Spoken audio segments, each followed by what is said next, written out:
time the Labrador blocked the school bus, everyone thought it was just a dog having a bad morning. The second time, people started recording videos. By the third time, the entire town of Hollow Creek, Vermont was talking about it. Because this wasn't just any dog. And this wasn't just any morning. It was the 10th anniversary of the deadliest school bus crash in Hollow Creek's history, and somehow a Labrador named Scout seemed willing to do absolutely anything to stop one particular boy from getting on that bus, even if it meant risking his own life. At 7:12 on a chilly October morning, 11-year-old Owen Mercer stepped onto the front porch of his family's farmhouse with a backpack slung over one shoulder. The sun hadn't fully risen yet. A layer of silver fog floated above the harvested cornfields surrounding the property. It was the kind of morning New England towns knew well. Quiet, cold, ordinary. At least it should have been. Scout was already waiting at the bottom of the porch steps. The yellow Labrador usually greeted Owen with a wagging tail and a tennis ball. That morning he didn't move. He sat perfectly still, watching. Owen frowned. "What's up, buddy?" The dog didn't respond. He simply stared. Then Owen started down the steps, and Scout suddenly jumped in front of him. Hard. The Labrador slammed his body against Owen's legs. The boy nearly lost his balance. "Scout!" The dog barked once, twice, again. Not playful barks. Urgent ones, desperate ones. Inside the house, Owen's mother, Rachel Mercer, looked up from the kitchen window. "Everything okay?" "I think Scout's being weird." Rachel stepped outside. Scout immediately positioned himself between Owen and the driveway. The Labrador's ears were pinned back. His muscles were tense. His eyes never left the road. Rachel exchanged a glance with her son. The behavior was completely unlike him. Scout had been part of their family for nearly 7 years. He was gentle, calm, friendly, the kind of dog neighbors trusted around toddlers. Yet now he looked like a completely different animal. The distant rumble of a diesel engine echoed across the fields. The school bus.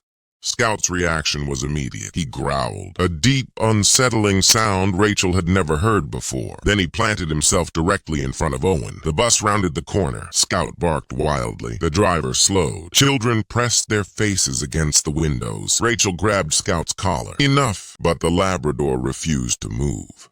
It took nearly 2 minutes before she finally managed to pull him aside. By then, Owen was embarrassed. The entire bus was watching. He hurried aboard. Scout stood in the road long after the bus disappeared, watching, waiting, as if something terrible had just happened, or was about to. That evening, Rachel told her husband, Ben Mercer, about the incident. Ben laughed. "Maybe he's getting old." "Scout isn't old." "Then maybe he saw a squirrel." Rachel didn't laugh. Something about the dog's behavior bothered her, especially because of the date. October 17th. Everyone in Hollow Creek knew that date. 10 years earlier, Bus 27 had plunged through a damaged guardrail during heavy rain. The vehicle rolled into Coldwater Ravine. 7 children died. 2 teachers died. The driver died. The tragedy changed Hollow Creek forever. Every year, memorial flowers appeared beside the road. Every year, church bells rang. Every year, the town remembered.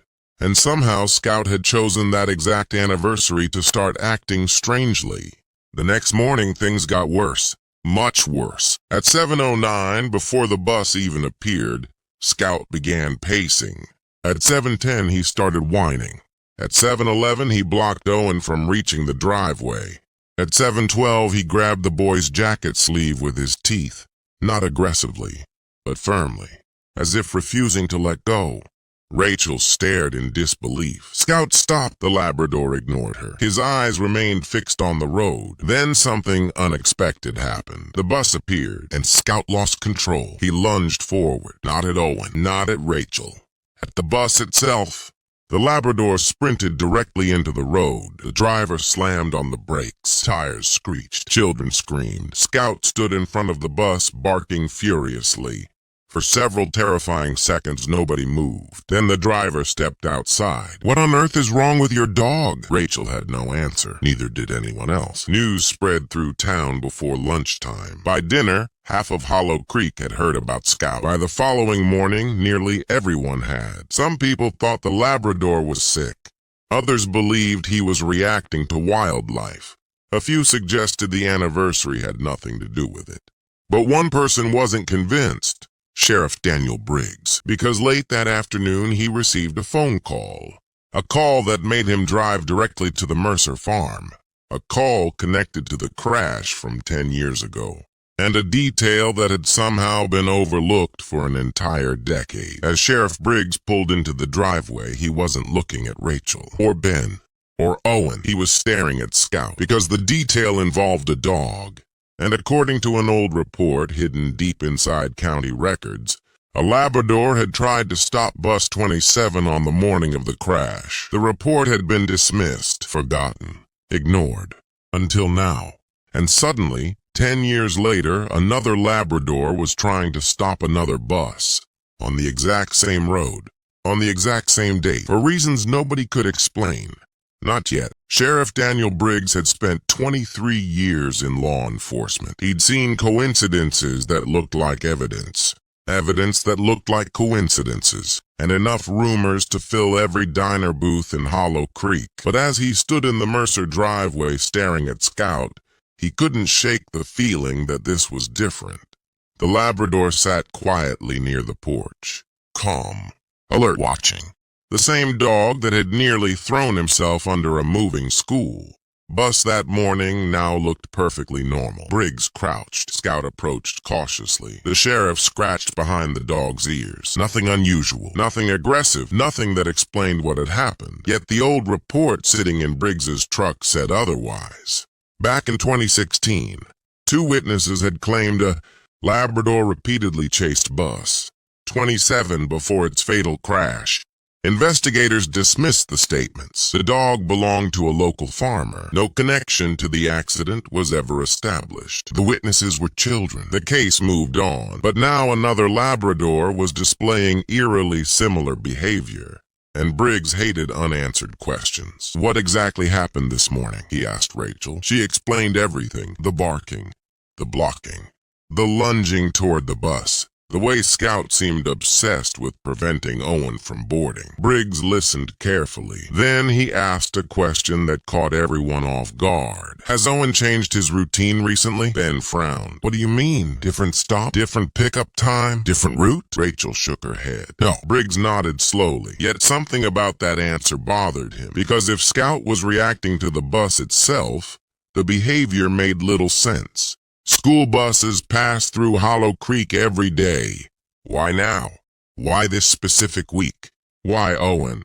That evening, the sheriff drove to the county archives. The building sat behind the courthouse, dusty, quiet, mostly forgotten. 3 hours later, he found himself staring at photographs from the Bus 27 investigation. Rain-soaked guardrails, emergency vehicles, twisted metal, and one photograph that had never appeared in the newspapers.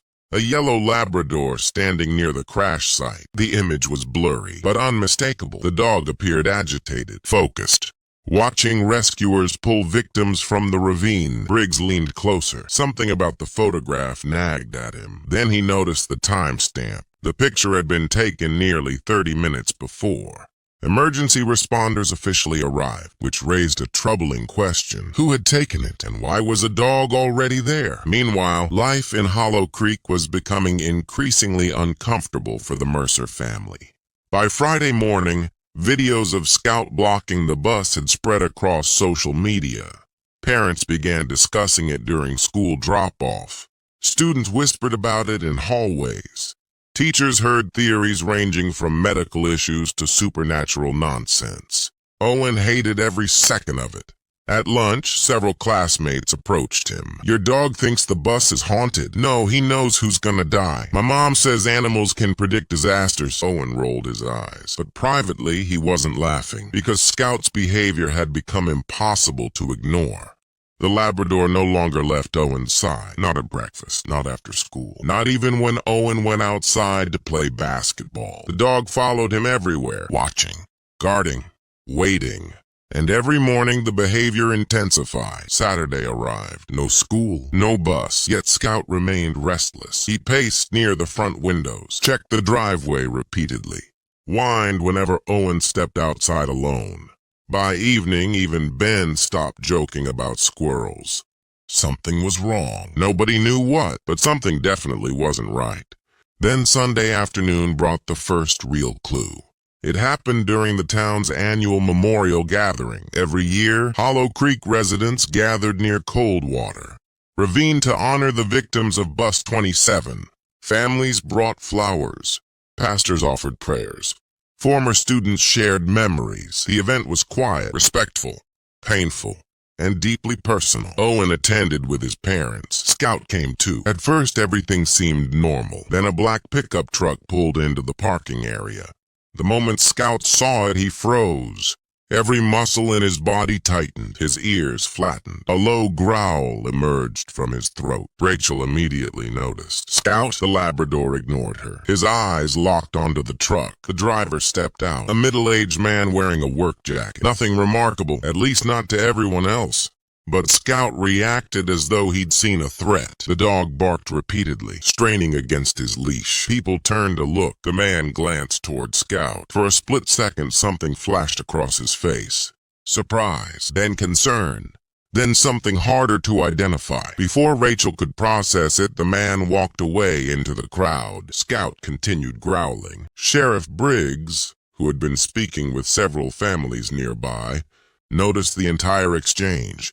And he noticed something else. The truck's owner, his name was Victor Hale, a former highway maintenance contractor, one of the last people to inspect the stretch of road where Bus 27 crashed. Briggs didn't like coincidences, especially not multiple coincidences. That night he reopened files he hadn't touched in years. Maintenance records, inspection reports, witness statements, engineering assessments. The deeper he looked, the more questions emerged. By midnight, he discovered several documents missing from the archive. Not misplaced. Missing. Entire pages had been removed, and someone had done it shortly after the original investigation ended. Monday morning arrived with heavy clouds hanging over Hollow Creek. The weather forecast predicted severe winds. The roads were wet from overnight rain. At 7:11 a.m., Owen stepped outside. Scout was already waiting. The Labrador's anxiety seemed worse than ever. Rachel kept a tight grip on his collar. The distant rumble of the bus approached. Scout began shaking, not from fear, from anticipation. The bus rounded the corner, and suddenly, Scout did something he had never done before. He broke free. The collar slipped. The leash snapped from Rachel's hand. The Labrador sprinted away from the driveway, past the bus, past Owen, past everyone. Straight down the road toward Coldwater Ravine, toward the site of the deadly crash. The bus driver hit the brakes. Rachel screamed. Owen took off after Scout. Several neighbors joined the chase. The Labrador ran as fast as they had ever seen, as if he knew exactly where he was going, and exactly what he was trying to find.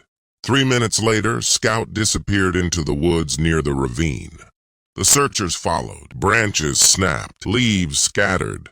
Voices echoed through the trees. Then they found him, standing beside an old drainage culvert hidden beneath thick brush. Scout wasn't barking. He wasn't moving. He was staring into the darkness beneath the road. And when Sheriff Briggs finally crawled close enough to see what had captured the dog's attention, his blood ran cold. Because inside the culvert was a metal box, rusty, partially buried, and stamped across its surface were the faded words, State Highway Inspection Records, files that should have been stored in county archives, files that had disappeared 10 years ago, and somehow a Labrador had just led them directly to them. But the most shocking discovery wasn't the box itself. It was the fact that someone had opened it recently, very recently, and whoever had been there hadn't finished what they came to do. For several seconds, nobody spoke. The only sounds were the wind moving through, the trees, and the distant idle of the school bus still parked on the road above. Sheriff Daniel Briggs knelt beside the metal box. The rust-covered lid hung partially open. Fresh scratches marked the lock. Someone had been there recently, very recently. Briggs slipped on a pair of gloves and carefully lifted the lid. Inside were dozens of water-stained folders, inspection reports, maintenance records, engineering diagrams, photographs, documents that should have been sitting in the county archives.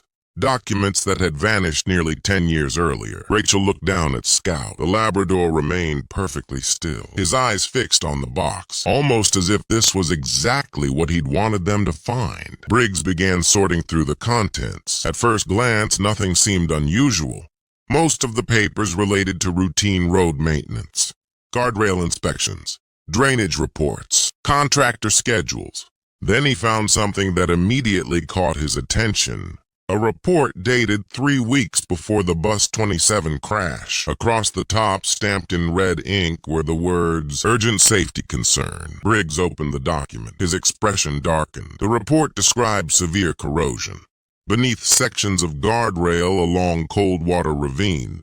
According to the inspector, immediate repairs were recommended. Failure to act could result in catastrophic failure during a vehicle collision. Rachel felt her stomach tighten. What does that mean? It means someone knew there was a problem before the crash? Briggs nodded. Looks that way. The discovery spread through Hollow Creek before sunset. By evening, the entire town was buzzing. Old wounds reopened. Families of crash victims demanded answers. Local news stations arrived. Reporters filled diner booths and parking lots. Everyone wanted to know the same thing. Had the tragedy been preventable? And if so, who knew? The first theory seemed obvious. Victor Hale, the highway contractor Scout had reacted to during the memorial gathering. Within 24 hours, suspicion centered on him. After all, he had worked near the ravine. His company handled maintenance contracts. And now hidden documents had surfaced, suggesting negligence. To many residents, the conclusion seemed simple. Too simple. Briggs wasn't convinced. The sheriff interviewed Victor the following afternoon. The contractor appeared nervous, but not guilty. When confronted about the missing records, Victor looked genuinely shocked. Then he said something unexpected. "I've been trying to find those files for years." Briggs leaned forward. "Why?" Victor rubbed his forehead. "Because they would have cleared my name." The room fell silent. Victor explained that after the crash, public anger had focused heavily on maintenance crews. Rumors spread. Accusations followed. Several contractors lost jobs. Businesses suffered. Yet according to Victor, his company had never been responsible for that stretch of guardrail. Another contractor had handled the inspections. A company called Northern Ridge Infrastructure. The problem? Northern Ridge no longer existed. The company dissolved less than a year after the crash. Its owner had moved out of state. Most records disappeared. Briggs left the meeting with more questions than answers. Meanwhile, Scout's behavior continued growing stranger. The Labrador no longer barked at every bus. Instead, his attention seemed focused on specific vehicles, specific locations, specific people. 3 times during the next week, Scout pulled Rachel toward Coldwater Ravine. Each time he stopped near different areas of the roadway. Each time he sniffed intensely before moving on, almost like he was following a trail. The behavior puzzled everyone, especially Owen. One evening, while doing homework at the kitchen table, he finally asked the question everyone was thinking. "Mom," Rachel looked up. "What is it?" "What if Scout isn't trying to stop me from getting on the bus?" Rachel frowned. "What do you mean?" Owen hesitated. "What if he's trying to stop the bus from coming here at all?" The idea lingered in the room long after the conversation ended, because suddenly it made a strange kind of sense. Maybe Scout wasn't protecting Owen. Maybe Owen was simply the easiest way to stop the bus. But if that was true, what exactly was the dog afraid of? 2 days later, investigators uncovered another clue and another mystery. The inspection records contained a handwritten note, a single sentence scribbled in the margin of an engineering report. Someone had written, "Tell Frank before October 17th. No last name, no explanation, no context. Just those 4 words. Tell Frank before October 17th. Briggs immediately began searching. Within hours, he identified 3 men named Frank, connected to highway operations during that period. One was deceased. One lived in Arizona. The third still resided less than 20 miles from Hollow Creek. His name was Frank Donovan, a retired transportation supervisor. When Briggs visited Donovan's home, the elderly man seemed startled by the questions.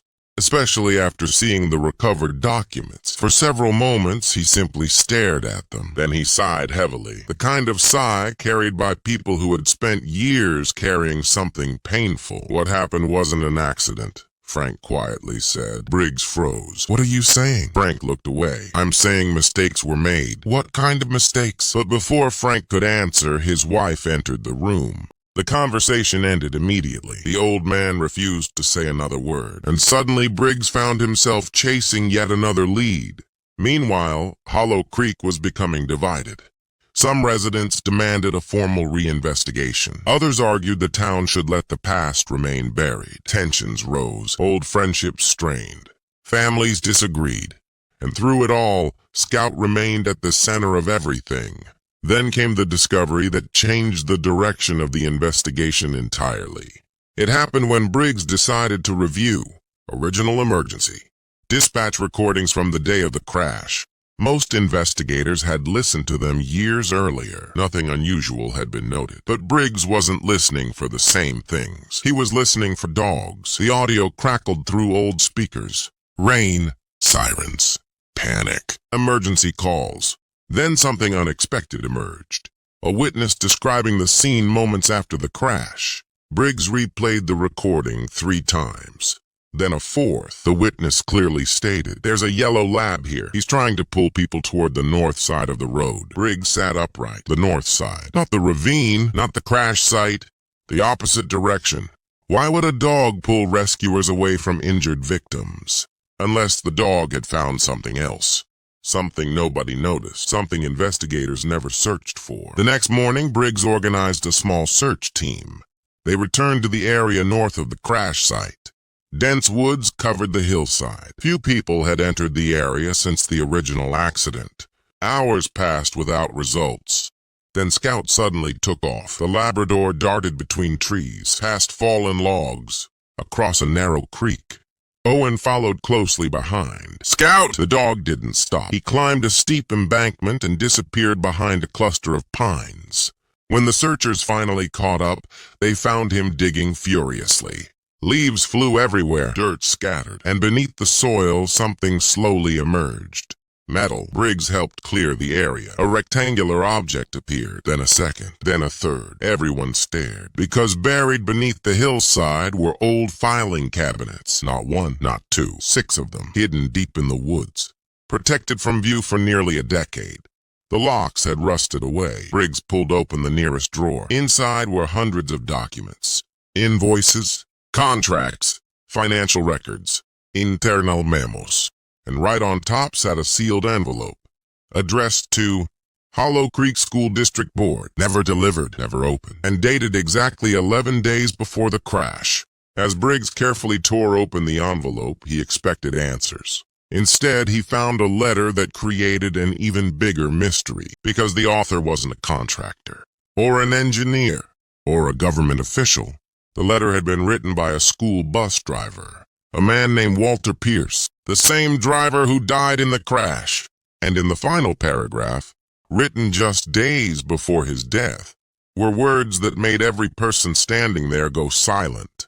"I believe someone is intentionally hiding serious safety issues. If anything happens to my students, people need to know I tried to warn them." And suddenly, what had once looked like negligence was beginning to look like something far more deliberate. The moment Sheriff Briggs finished reading Walter Pierce's letter, the forest around them seemed to fall silent.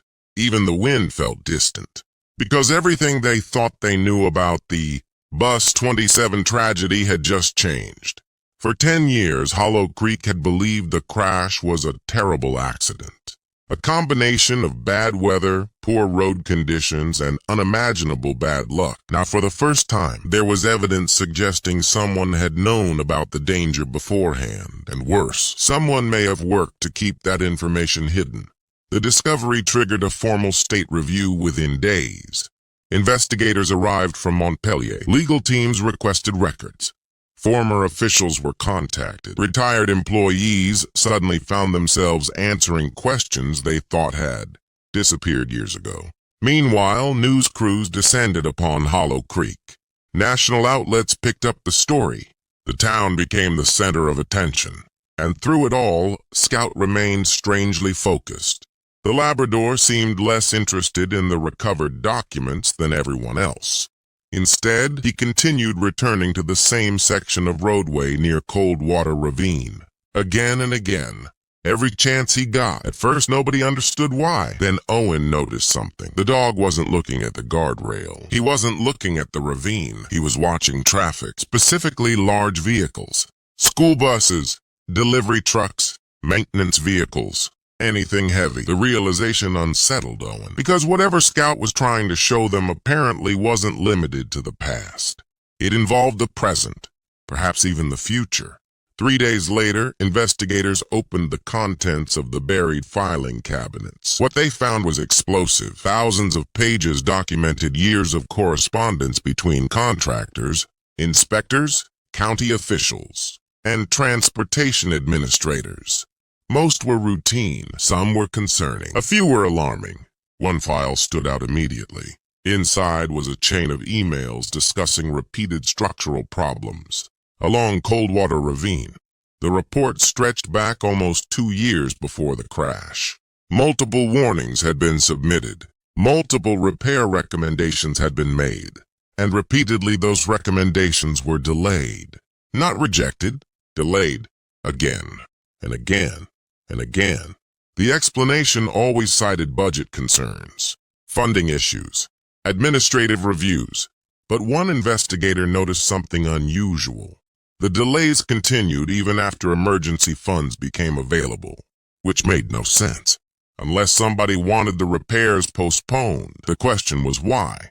That answer arrived unexpectedly. A forensic accountant reviewing financial records uncovered several irregular payments connected to Northern Ridge Infrastructure, the company that no longer existed. Large sums of money had moved through subcontracting agreements, consulting fees, project amendments. Most appeared legitimate. Until investigators traced the payments further, several eventually led to shell companies. Those shell companies led to another company, and that company belonged to a real estate development group, the same group that had spent years lobbying for a major highway rerouting project. A project that, at the time, had been unpopular and financially stalled until after the crash. The room fell silent when investigators realized the implication. The tragedy had dramatically changed public opinion. Within 18 months of the accident, funding for the highway project was approved. Property values shifted. Construction contracts exploded. Developers earned millions. Yet even that shocking discovery failed to fully explain Walter Pierce's warning letter, or Scout's behavior, or the hidden documents. Something was still missing, a critical piece.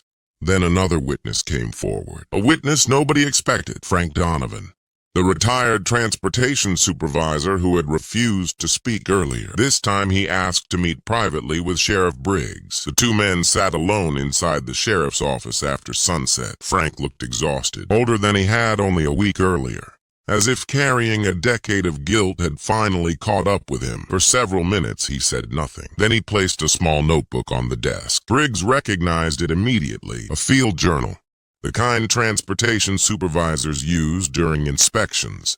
"I should have given this to investigators years ago," Frank said quietly. "What changed?" Frank stared at the floor. "That dog," Briggs frowned. "Scout?" Frank nodded. "He reminds me of another dog." A chill moved through the room, because Briggs already knew where this was going. The Labrador from the original crash, the one dismissed in old witness statements. Frank slowly opened the notebook. Inside were handwritten entries from October 2016. Maintenance observations, road notes, inspection schedules. Then came the final pages, the pages Frank had never shared. One entry stopped Briggs cold. October 12th. Observed local yellow Labrador repeatedly, barking near drainage support structure beneath. Route 17. Animal appears focused on south retaining wall. Needs inspection. Another entry followed. October 13th. Dog still present. Strange behavior continues. Possible erosion issue? Then the final entry. October 14th. Requested secondary inspection. Request denied. Briggs looked up sharply. Denied by who? Frank swallowed hard. County Transportation Director. The sheriff immediately recognized the name. Edward Lawson, a respected public official, community leader, long retired, widely admired, and until that moment, completely absent from the investigation. Frank continued. I didn't think much of it back then. Just a dog acting strange. But Frank's voice cracked. After the crash, I couldn't stop thinking about it. Briggs leaned forward. What exactly was the dog trying to show you? Frank slowly shook his head. I never found out. The answer arrived the very next morning, and it changed everything. Engineers, prompted by Frank's journal entries, finally conducted a deep structural survey beneath the roadway. The area centered around the same drainage supports the original Labrador had repeatedly visited, the same location Scout now seemed obsessed with. Hours into the inspection, workers discovered severe structural deterioration, far worse than expected. Corrosion, foundation damage, water intrusion. Sections of support material had weakened significantly. Engineers immediately shut down the roadway. The closure shocked the town, especially when preliminary assessments revealed something terrifying. If left unaddressed, part of the roadway could eventually have collapsed. Not today, not tomorrow, but someday, and heavy vehicles would have been most vulnerable, including school buses. The news spread quickly. Many residents assumed the mystery was solved. Scout had somehow detected a structural problem. Case closed. Except Scout refused to act like the mystery was solved. If anything, he became more agitated. That evening, while crews secured the road closure, the Labrador escaped the Mercer property again. Owen chased after him. Rachel followed. Several neighbors joined. Scout raced directly toward the inspection zone, past barricades, past warning signs, past construction vehicles. Then he stopped, not beneath the road, not near the damaged support structure, but beside an old utility shed sitting nearly 100 yards away. A shed nobody had paid attention to. A shed scheduled for demolition. Scout barked wildly, scratched at the door, refused to leave. Construction workers eventually forced the rusted lock open. Inside, they found decades of abandoned equipment, dust-covered shelves, broken tools. Nothing unusual, at least initially. Then one worker noticed a loose section of flooring. The boards were removed. A hidden compartment appeared beneath them, and inside sat a weatherproof storage case. The case contained photographs, maps, inspection reports, personal notes, evidence, lots of evidence. Someone had been secretly documenting problems along Route 17 for years. But the most shocking item wasn't a report or a map. It was a photograph taken 4 days before the crash. The image showed Walter Pierce standing beside the roadway, holding a folder, speaking with another man, a man everyone immediately recognized. Edward Lawson, the transportation director, the same official who had denied further inspections, the same official never mentioned in any investigation, the same official whose signature appeared repeatedly throughout the newly discovered records. And written across the back of the photograph, in Walter Pierce's own handwriting, were 7 words that transformed the entire mystery once again. He knows the road is failing. Suddenly, the question was no longer whether someone knew. The question was what Edward Lawson had done after finding out. Because according to state records, Lawson had died 8 years ago, which meant the one man who might have explained everything had taken his secrets to the grave, or so everyone believed. Until Sheriff Briggs received a phone call later that night. A phone call from a woman in Ohio. A woman claiming Edward Lawson had left behind something after his death, something nobody had ever seen, something she was finally ready to hand over. And according to her, it contained the answer to everything. The phone call arrived at 9:47 p.m. Sheriff Daniel Briggs would remember that exact time for the rest of his life. The woman on the line identified herself as Emily Lawson, Edward Lawson's daughter. For several moments, neither of them spoke. Then she said something that immediately captured Briggs's attention. My father kept a box. Briggs leaned forward. A box? He told me never to open it unless people started asking questions about Hollow Creek again. The sheriff's pulse quickened, and now a long silence followed. Now I think it's time. 2 days later, Emily arrived from Ohio, carrying a weathered cardboard container, sealed with yellowing tape. The box wasn't large. Yet somehow it felt heavier than anything Briggs had lifted in years. Inside were journals, letters, audio recordings, personal notes, documents Edward Lawson had never shared with investigators. Documents he apparently never intended anyone to see. For hours, Briggs and state investigators reviewed the contents. At first, the material seemed ordinary.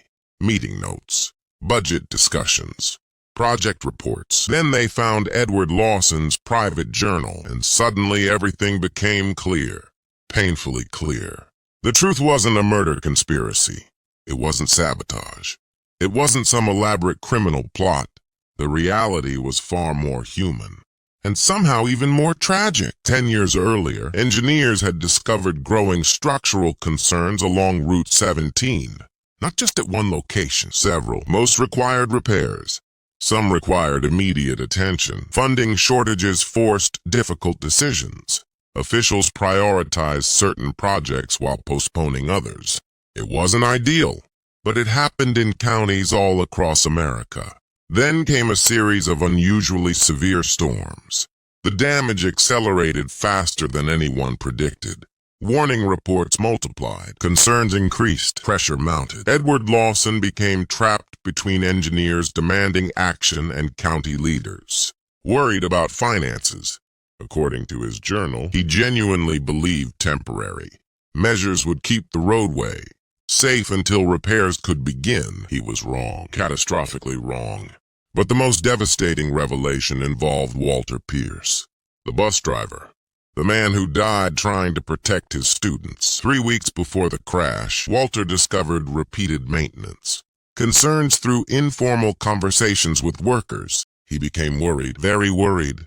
He contacted officials, asked questions, requested information, pushed for answers. Eventually, he confronted Edward Lawson directly, the meeting captured in the photograph.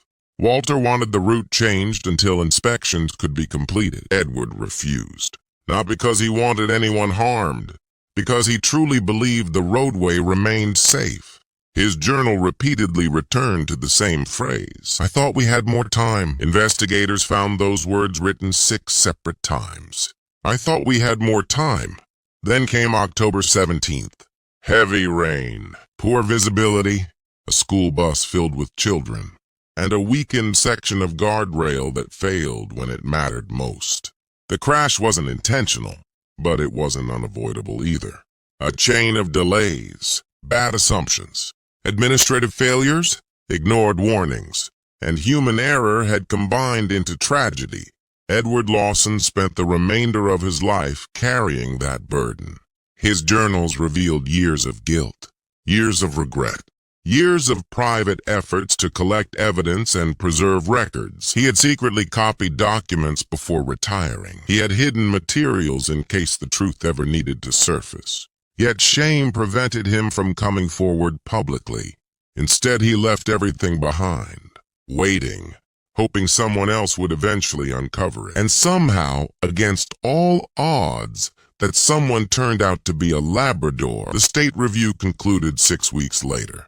Official findings confirmed long-overlooked safety failures. Procedural reforms followed. Road inspection policies changed. Record retention requirements strengthened. Transportation oversight increased. No single villain emerged. No dramatic arrest occurred.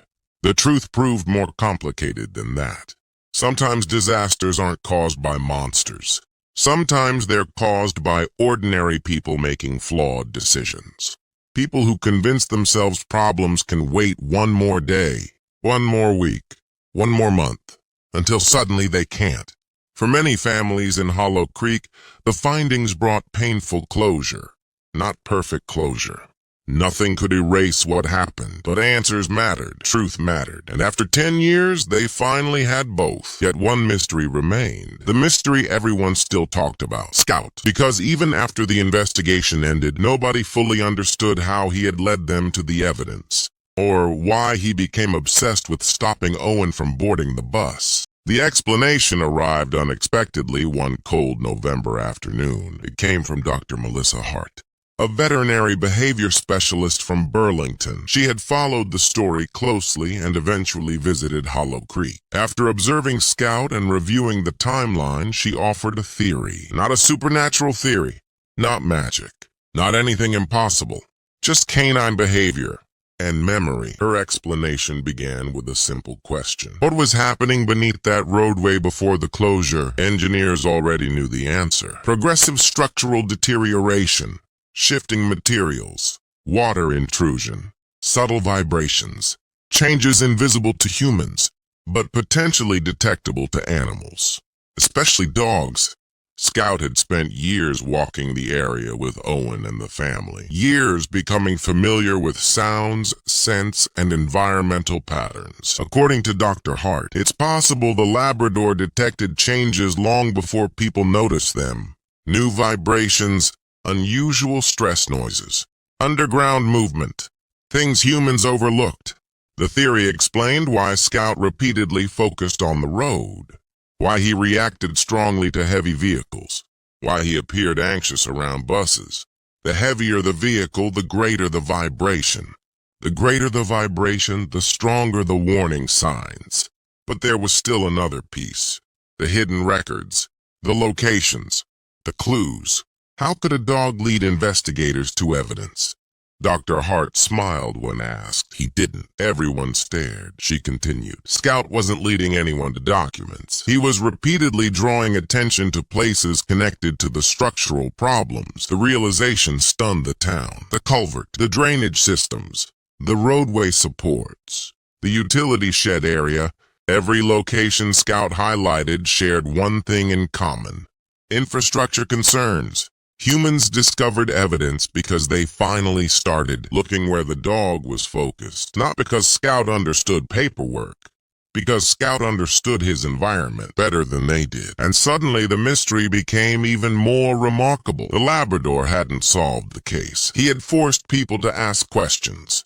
Questions they should have asked years earlier. Months later, Hollow Creek gathered once again at Coldwater Ravine. This time the atmosphere felt different. Still emotional, still reflective, but lighter. The community finally understood what had happened. The memorial included the names of the victims. Flowers lined the roadside. Families shared memories. Children released yellow balloons into the autumn sky. Then something unexpected happened.